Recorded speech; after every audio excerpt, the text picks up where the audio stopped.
I can almost guarantee you are making this mistake when it comes to your gut healing journey. And if you're not careful or at least mindful of it, it's going to come back and bite you in the butt. So what is this thing, right? Is there a food you need to add, a food you need to subtract, a supplement you need to take? No, my friend. It is none of those things and all of those things kind of all balled up into one.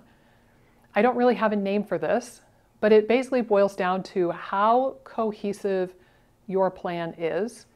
And the best way I've heard to describe this phenomenon is whipped cream on garbage. Now I'm going to explain it in a second, but I will say at this point, you being here right now watching this video is probably a symptom of this exact phenomenon.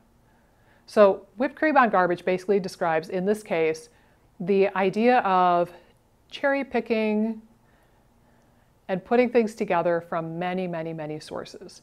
Sometimes that's a good thing to do, right? Like in the research field, you don't want to get all of your information just from JAMA. You want to get your research from many different publications, many different research groups.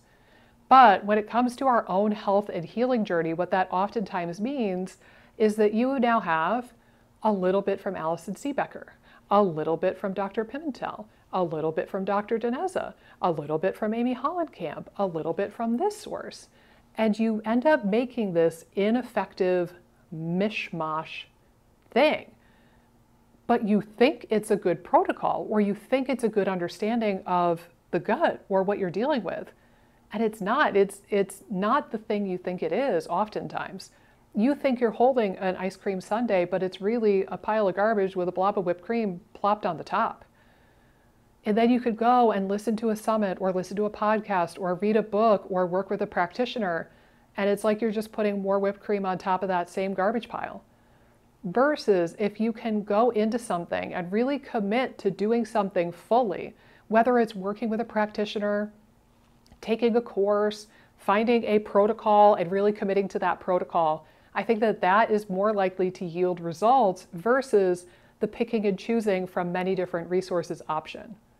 And this is particularly true with our health because what ends up happening is that you feel really frazzled and disjointed and overwhelmed. And you feel like there's so much information and you can't possibly learn it all.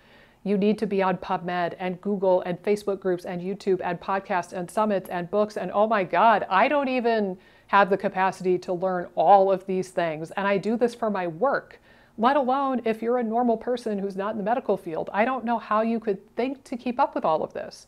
It has to be so much of a burden on you. So now the question is, now that we know that this is a problem and the effect it can take on our mental health, what the heck do you do, right? Well, number one, you could take a break.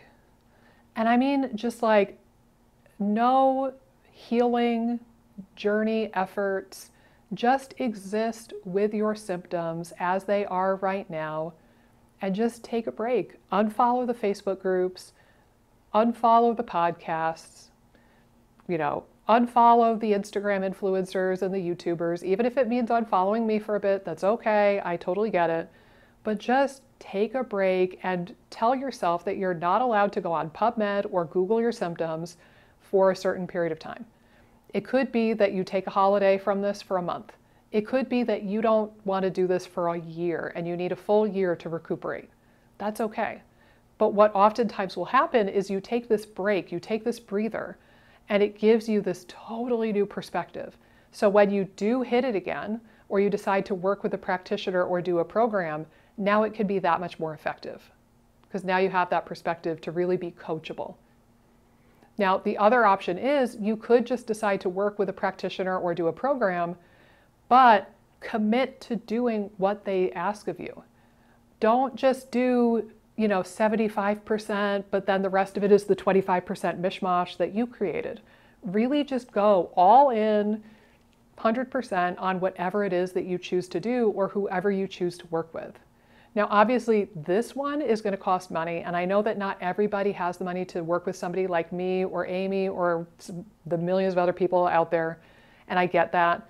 But that's why it's really important for me that I do put out a lot of free information here on YouTube and my podcast. I want to help everybody regardless of your circumstances and your financial status, but I do offer these services for a reason because it is the most effective way to get you feeling better. And now that being said, I want to let you know the timing of when this video posts means that FODMAP Freedom, my group coaching program, is enrolling again in less than a week.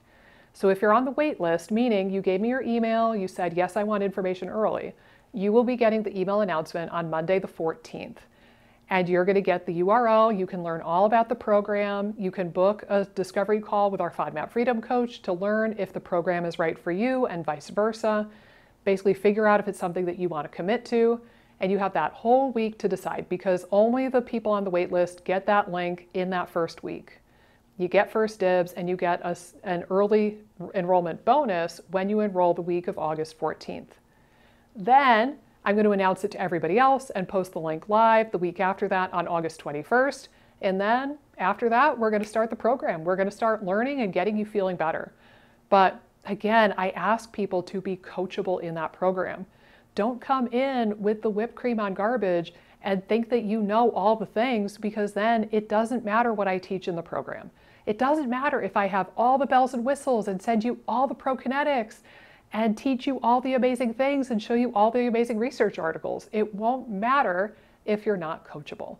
So keep that in mind when you're considering working with me or joining FODMAP Freedom or working with anybody else for that matter. Is in order to get the most bang for your buck when you register for something like this, you need to be coachable and you need to be open-minded to the degree that is possible.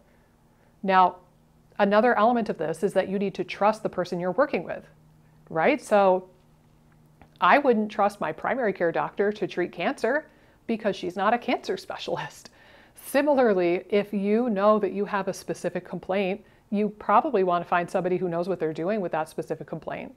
So for me, that's going to be IBS, SIBO, candida. Those are the sorts of things that people get diagnosed with, and then they come to me, and I get really good results with that group of people. If you have something like a history of gastric cancer or something, more organic like ulcerative colitis, I don't have as much experience helping people with those situations, and I have no experience whatsoever treating cancer.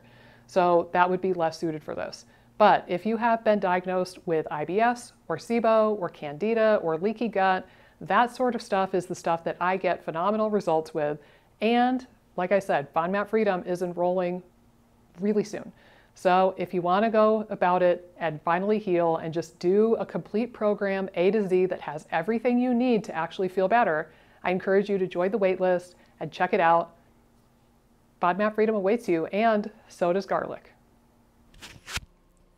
Hey guys, if you like this video, be sure to subscribe, ring the bell, click the like button, and leave a comment down below with the videos that you would like to see me do next. Doing all of those really helps support the channel and support my efforts in making as many videos as possible for you guys. Thanks so much, and I'll see you in the next video.